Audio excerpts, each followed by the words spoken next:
Sabda TV. Bismillahirrahmanirrahim. Assalamualaikum warahmatullahi wabarakatuh. Alhamdulillahi ala ihsanih wa syukru lahu ala taufiqihi wa amtinanih. Wa ashhadu an la ilaha illallah wahdahu la syarikalah ta'ziman li sya'nih. Wa ashhadu anna Muhammadan abduhu wa rasuluh ad-da'i ila ridwanih sallallahu alaihi wa ala alihi wa ashabihi wa ikhwanih. Amma ba'd. Fa ikhwani fid din wa akhwati fillah, kaum muslimin wal muslimat rahimani wa rahimakumullah. Semoga Allah Subhanahu wa taala senantiasa mencurahkan rahmatnya kepada kita sekalian. Kita lanjutkan pembahasan kitab At-Tauhid, memasuki bab yang ke-58. Penulis kitab Tauhid, Syekhul Islam Al-Mujahidul Mujaddid Al-Imamul Allamah Asy-Syaikh Muhammad At-Tamimi rahimahullahu ta'ala menyebutkan babun nahyi an sabbir rih, bab larangan mencaci angin. Bab larangan mencaci angin. Di dalam bab ini hanya ada satu hadis yang disebutkan oleh penulis rahimahullah, an Ubay bin Ka'b radhiyallahu anhu, dari sahabat yang mulia Ubay bin Ka'ab, semoga Allah meridhai beliau. Anna Rasulullah sallallahu alaihi wasallam qala, bahwasanya Rasulullah sallallahu alaihi wasallam bersabda, la tasubbur rih, janganlah kamu mencaci angin.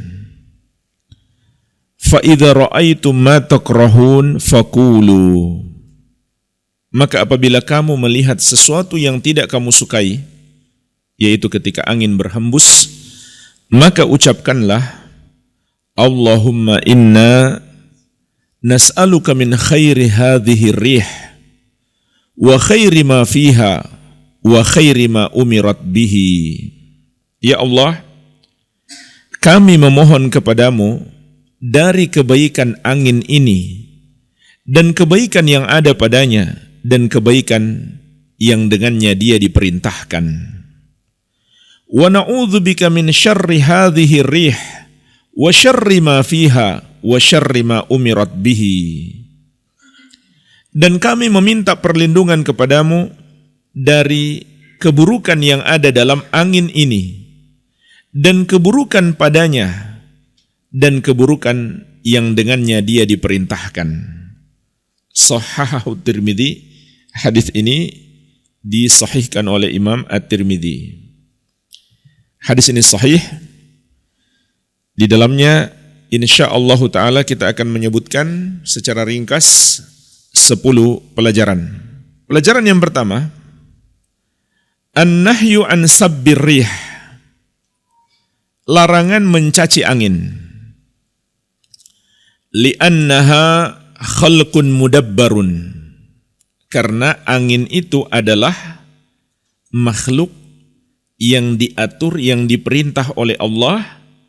Fayarji'u sabbu ila khaliqiha wa mudabbiriha, sehingga cacian itu akan kembali kepada yang menciptakannya dan yang mengaturnya.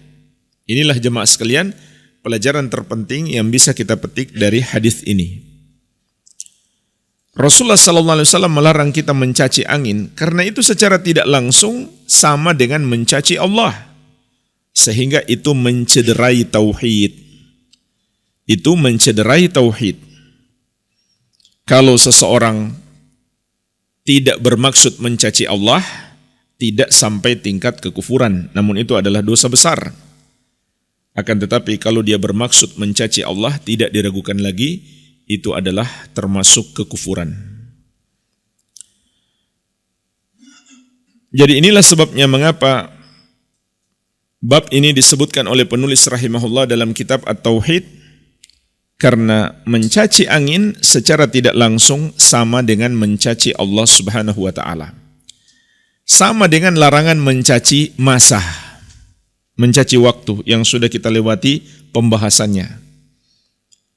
Rasulullah sallallahu alaihi wasallam mengatakan, la tasubbud dahar fa innallaha huwad dahar yuqallibul laila wan nahar. Jangan kamu mencaci waktu, karena sesungguhnya Allah adalah waktu. Maksudnya Allah yang menguasai, yang mengatur waktu.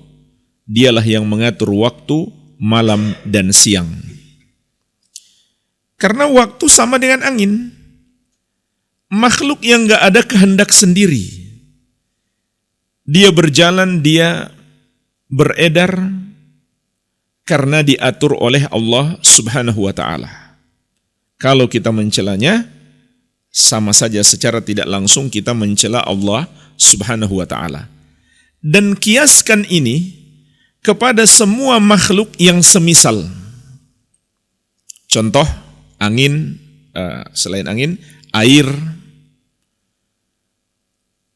bumi yang bergetar, gempa bumi, gunung yang meletus, ini semua nggak boleh kita caci. Termasuk juga wabah penyakit, itu nggak boleh dicaci. Dia tidak bergerak dengan sendirinya. Allah Subhanahu wa ta'ala yang memerintahkannya. Beda dengan makhluk yang punya kehendak, yaitu manusia dan jin. Kalau ada manusia berbuat dosa, dia layak dicelah. Iblis misalkan, ini dari kalangan jin juga. Kalau mereka berbuat dosa, mereka layak dicela. Maka Allah telah mencela iblis. Begitu pula mencela para pengikutnya, orang-orang kafir. Bahkan merendahkan mereka. Karena mereka memilih sendiri. Mereka memilih sendiri perbuatan mereka, walaupun sebetulnya sama sekali perbuatan mereka tidak keluar dari takdir Allah. Akan tetapi Allah tidak memaksa mereka untuk melakukan perbuatan dosa, sehingga mereka memilih sendiri. Maka mereka pantas untuk dicela. Beda dengan makhluk-makhluk ini. Mereka tidak memilih sendiri, mereka diperintah oleh Allah Subhanahu wa ta'ala. Maka mereka tidak pantas untuk dicela. Mencela makhluk-makhluk ini seperti angin, waktu, air, hujan, dan lain sebagainya, maka sama saja secara tidak langsung kita mencela Allah Subhanahu wa ta'ala, sebab Allah yang mengatur, memerintahkan mereka. Walaupun mereka datang membawa keburukan, itu kan perintah Allah juga. Tidak patut mereka untuk dicela. Yang pantas dicela adalah diri kita, karena keburukan yang terjadi pada diri kita akibat dosa-dosa kita. Dhaharal fasadu fil barri wal bahri bima kasabat aydin nas liyudhiqahum ba'dalladzi amilu la'allahum yarji'un. Telah nampak kerusakan, musibah dan malapetaka di daratan dan di lautan diakibatkan dosa-dosa yang dilakukan oleh manusia, agar Allah jadikan mereka merasakan sebagian akibat dari perbuatan mereka, agar mereka bertaubat. Agar mereka bertaubat. Jadi yang pantas dicela adalah sesungguhnya diri kita, yang mungkin Allah memerintahkan makhluk-makhluk itu datang dengan membawa keburukan diakibatkan oleh dosa-dosa kita. Jangan mencela makhluk itu. Dia hanya diperintah oleh Allah Subhanahu wa ta'ala. Ya. Ini pelajaran yang pertama terkait dengan tauhid, bahwa mencela waktu itu mencederai tauhid, begitu pula mencela makhluk-makhluk yang semisal, karena mereka hanyalah makhluk yang diperintahkan oleh Allah Subhanahu wa ta'ala. Baik. Pelajaran yang kedua, ar-ruju' ila Allah ta'ala wal isti'adzatu bihi min syarri ma khalaq. Kewajiban kita untuk selalu kembali kepada Allah dan meminta perlindungan kepadanya dari semua keburukan. Dari semua keburukan. Inilah yang diajarkan Rasulullah sallallahu alaihi wasallam kepada kita. Jika kita melihat apapun, termasuk angin yang datang membawa suatu keburukan, tidak ada jalan lain bagi kita kecuali kembali kepada Allah Subhanahu wa ta'ala. Dan ini juga termasuk salah satu bentuk ibadah yang Allah perintahkan. Kul a'udzu birabbil falak. Katakanlah, aku berlindung kepada Allah yang menguasai subuh. Kul a'udzu birabbin nas. Katakanlah, aku berlindung kepada Allah, Rabbnya manusia. Dan sudah pernah kita bahas bab termasuk syirik, meminta perlindungan kepada selain Allah Subhanahu wa ta'ala. Nabi SAW mengajarkan kepada kita, man nazala manzilan faqal, barang siapa mendatangi satu tempat kemudian dia membaca a'udzu bikalimatillahi tammati min syarri ma khalaq lam yadurruhu syai'un hatta yarhala min manzilihi dzalik, maka tidak ada satupun yang bisa membahayakan dia sampai dia pergi meninggalkan tempat itu. Jadi inilah yang kita lakukan ketika kita menghadapi berbagai macam keburukan, mintalah perlindungan kepada Allah Subhanahu wa ta'ala. Pelajaran yang ketiga, anna rih takunu ma'murah bil khair wa takunu ma'muratan bisyarr. Bahwasannya angin itu bisa jadi diperintahkan untuk membawa kebaikan, bisa jadi pula diperintahkan untuk membawa keburukan. Karena Rasulullah SAW mengajarkan kepada kita doa, minta kebaikan, andai dia datang membawa kebaikan, dan minta perlindungan dari keburukan, andai dia datang membawa keburukan. Allah Subhanahu wa ta'ala di dalam Al-Quran juga menyebutkan tentang angin yang datang membawa kebaikan dan yang datang dengan membawa keburukan. Di surat Al-Hijr ayat ke-22 Allah mengatakan, wa arsalna riyah lawaqih, dan kami mengirimkan angin untuk mengawinkan tanaman. Ini dikabarkan oleh Nabi Muhammad SAW, ilmu yang baru ditemukan oleh orang-orang di zaman modern, bahwa ada tanaman-tanaman yang berkembang dibantu oleh angin. Dan Rasulullah SAW tentu tidak pernah mempelajari hal itu, melainkan beliau mendapatkan wahyu dari Allah Subhanahu wa ta'ala. Begitu pula sebaliknya dalam Al-Quran Allah mengabarkan angin yang datang membawa keburukan, seperti azab terhadap kaum Ad di surat Az-Zariyat ayat ke-41. Idh arsalna alaihimur rihal aqim, tatkala kami mengirimkan kepada kaum Ad angin yang membinasakan mereka. Dan Rasulullah SAW pernah bersabda, nusirtu bis soba wa uhlikat adun biddabur. Aku ditolong oleh Allah dengan soba, yaitu angin dari timur, dan kaum Ad dibinasakan dengan ad-dabur, angin dari barat. Maka ini menunjukkan bahwa angin diperintahkan untuk membawa kebaikan ataupun sebaliknya diperintahkan untuk membawa keburukan. Pelajaran yang keempat, al-irsyad ilal kalamin nafi. Idza ra'al insan ma yakrahu lis-salamati min syarrihi.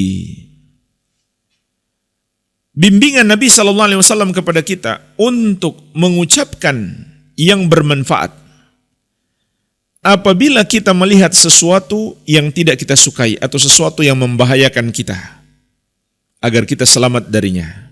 Maksudnya berdoa. Dan sebaliknya jangan berdoa keburukan. Berdoalah minta kebaikan dari Allah Subhanahu wa ta'ala. Ini yang dibimbingkan oleh Rasulullah SAW kepada kita. Setiap kita melihat keburukan, berdoalah kepada Allah Subhanahu wa ta'ala. Pelajaran yang kelima, hadis ini menunjukkan keagungan dan kebesaran Allah. bahwa Allah Maha mampu memerintahkan segala sesuatu, sebagaimana Allah juga Maha mampu berbicara kepada segala sesuatu yang kita anggap itu adalah makhluk benda mati, makhluk padat maupun makhluk cair yang nggak bisa berbicara, nggak bisa mendengar, tapi Allah bisa berbicara kepada semuanya, makhluk hidup maupun yang kita sebut makhluk mati. Semuanya bisa diperintah oleh Allah dan mereka mendengarkan serta memahami apa perintah Allah. Kita nggak bisa berbicara dengan angin. Kita nggak bisa berbicara dengan air. Kita nggak bisa berbicara dengan langit dan bumi. Tapi Allah Subhanahu wa Ta'ala Maha mampu berbicara kepada mereka dan memerintahkan mereka. Di dalam Al-Quran juga Allah sebutkan dalam beberapa ayat, di antaranya di surat Fussilat ayat ke-11. Allah berkata kepada langit dan bumi, "I'tiya taw'an aw karha." Datanglah dengan tunduk kepadaku, baik secara sukarela maupun terpaksa. Qalata ataina ta'i'in. Maka langit dan bumi menjawab, kami datang kepadamu ya Allah dalam keadaan tunduk kepadamu secara sukarela.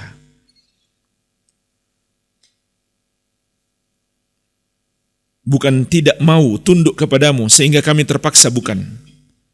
Tapi kami tunduk sepenuhnya kepadamu. Bahkan makhluk-makhluk itu juga bertasbih. Tapi kita tidak mengetahui bagaimana cara mereka bertasbih.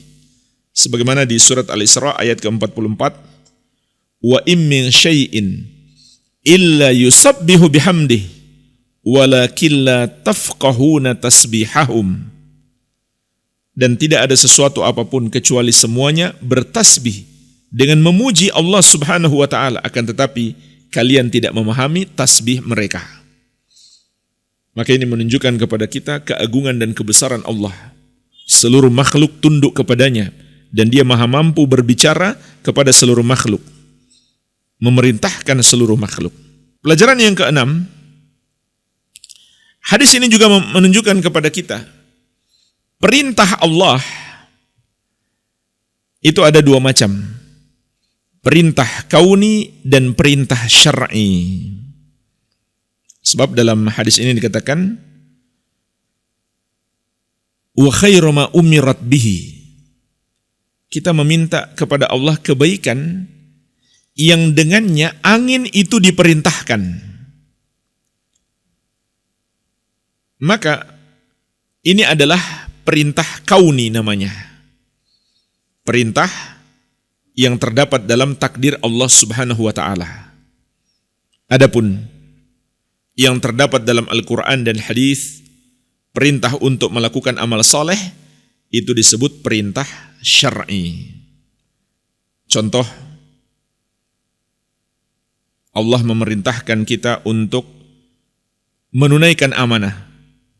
Dalam surat An-Nisa ayat 58. Innallaha ya'murukum an tu'addul amanati ila ahliha. Sesungguhnya Allah memerintahkan kalian untuk menunaikan amanat kepada yang berhak, kepada pemiliknya. Maka kata perintah di sini adalah perintah syar'i. Sedangkan kata perintah yang terdapat dalam hadis yang kita bahas adalah perintah kauni. Dan jemaah sekalian, di dalam riwayat yang lain dengan lafaz ma ursilat bihi, kita mohon kebaikan kepada Allah, kita mohon kebaikan kepada Allah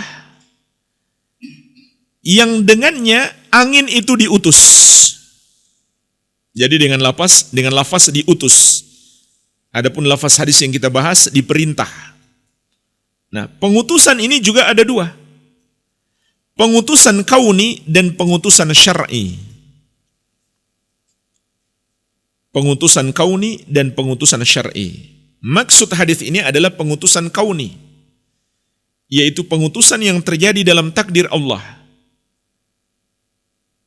Sedangkan pengutusan para nabi dan rasul alaihi wassalatu wassalam itu adalah pengutusan syar'i. Dan dua bentuk pengutusan ini juga Allah sebut di dalam Al-Quran. Pertama, pengutusan kauni. Allah sebut di surat Maryam ayat 83.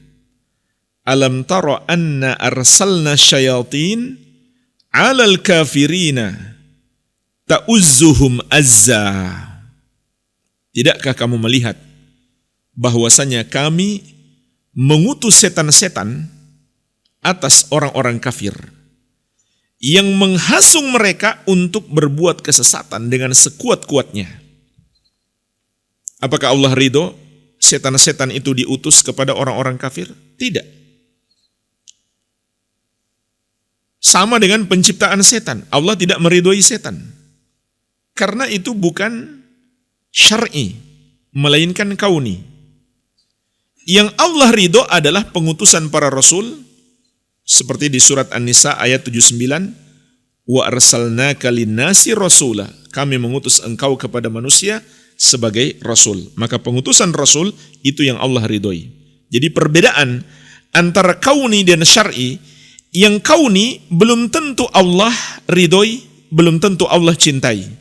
Sedangkan yang syar'i sudah pasti Allah ridhoi dan sudah pasti Allah cintai. Ini perbedaan yang pertama. Perbedaan yang kedua, yang kauni itu sudah pasti terjadi. Sedangkan yang syar'i belum tentu terjadi. Yang syar'i contohnya Allah perintahkan kepada kita untuk sholat. Tapi ada orang yang sholat, ada yang enggak sholat. Jadi belum tentu terjadi. Baik. Pelajaran yang ketujuh. Di dalam hadis ini Rasulullah SAW mengaitkan antara doa dengan melihat keburukan pada angin tersebut. Maka secara zahir hadis, doa ini hanya dianjurkan dibaca ketika kita melihat ada satu keburukan yang mungkin di bawah oleh angin itu. Maka kita berdoa kepada Allah dengan doa ini. Kalau tidak, maka tidak. Kalau tidak, maka tidak. Hendaklah kita berdoa secara umum saja, minta kebaikan. Kita membaca doa dengan lafaz ini hanyalah ketika kita melihat ada satu keburukan yang mungkin dibawa oleh angin tersebut. Pelajaran yang ke-8, hadis ini menunjukkan salah satu cara Nabi SAW yang sangat bagus dalam memberikan pendidikan, yaitu beliau mengaitkan hukum dengan sebabnya. Beliau mengaitkan hukum dengan sebabnya. Beliau melarang kita mencaci angin dan menjelaskan sebabnya. Sebabnya apa? Karena angin itu hanya diperintah. Angin itu hanya diperintah. Dan cara seperti ini lebih dapat membuat orang yang mendengarkan penjelasan kita menerima. Kalau kita mengajarkan kepada anak kita misalkan, nak jangan lakukan itu. Kita jelaskan kenapa sebabnya. Dan penjelasan paling minimal kita katakan karena Allah melarang, karena Rasulullah SAW melarang, itu paling minimalnya. Kalau ada hikmah-hikmah yang lain bisa kita tambahkan sehingga lebih membuat anak kita meninggalkan apa yang kita larang tersebut.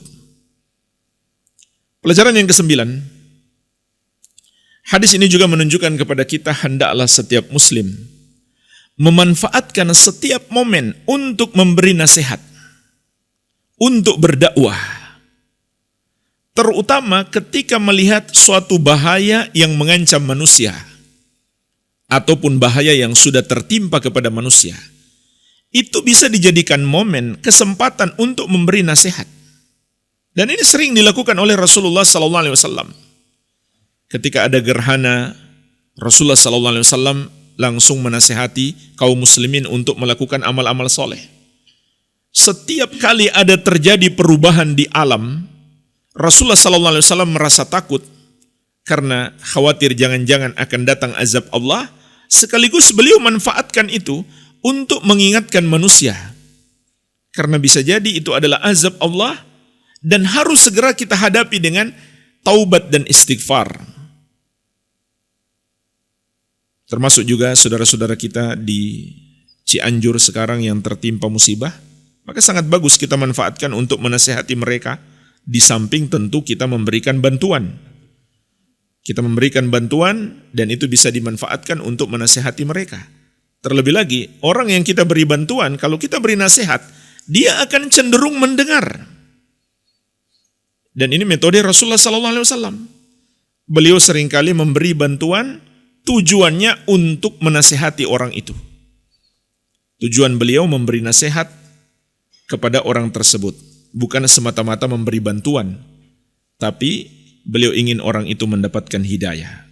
Ini disebut dengan metode ta'liful qulub, melembutkan hati orang dengan cara berbuat baik kepadanya.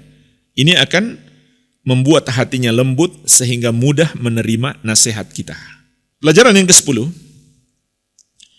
Hadis ini juga mengajarkan kepada kita untuk mengambil sebab. Mengambil sebab. Dalam menghadapi segala sesuatu, termasuk dalam menghadapi bahaya, hendaklah kita mengambil sebab. Dan doa termasuk sebesar-besarnya sebab, agar kita terhindar dari mara bahaya. Namun hadis ini juga bisa kita petik pelajaran umum, semua sebab yang bisa menghindarkan kita dari mara bahaya selama tidak melanggar syariat, hendaklah kita ambil, hendaklah kita lakukan. Dan dalil-dalil yang lain sangat banyak. Seperti orang yang sakit, Rasulullah SAW memerintahkan untuk berobat. Ibadallah tadawaw, ma anzalallahu da'an ila wada'allahu syifa. Wahai hamba-hamba Allah, berobatlah. Karena tidaklah Allah menurunkan penyakit, kecuali Allah turunkan juga obatnya. Oleh karena itu jamaah sekalian, mengambil sebab tidak menafikan tawakal selama hati kita tidak bergantung kepada sebab. Justru sebaliknya, orang yang tidak mau mengambil sebab dengan alasan dia bertawakal kepada Allah, secara tidak langsung dia mencela syariat. Kenapa? Karena syariat menyuruh kita mengambil sebab. Tapi sebaliknya juga, orang yang mengambil sebab dan hatinya bergantung kepada sebab, bukan bergantung kepada Allah, maka itu termasuk syirik. Bergantung kepada selain Allah termasuk syirik. Syirik besar. Kalau dia meyakini selain Allah itu mampu menolong dia dengan sendirinya, bukan Allah yang menolong, dan syirik kecil kalau dia yakini hanya sebab. Begitu pula syirik besar, bergantung kepada selain Allah dalam sesuatu yang hanya mampu dilakukan oleh Allah Subhanahu wa ta'ala. Jadi, mengambil sebab itu disyariatkan, tapi bergantung kepada sebab adalah syirik. Bergantunglah hanya kepada Allah, dan Allah Subhanahu wa ta'ala telah berjanji, wa may yatawakkal 'alallahi fahuwa hasbuh. Barang siapa yang bertawakal, bergantung hatinya hanya kepada Allah, maka cukuplah Allah sebagai penolongnya.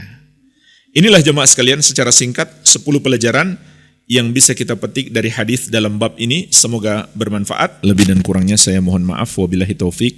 Subhanakallahumma bihamdika asyhadu an la ilaha illa anta astaghfiruka wa atubu ilaik. Wa sallallahu ala nabiyyina Muhammadin wa alihi wasallam. Walhamdulillahi rabbil alamin. Wassalamu alaikum warahmatullahi wabarakatuh.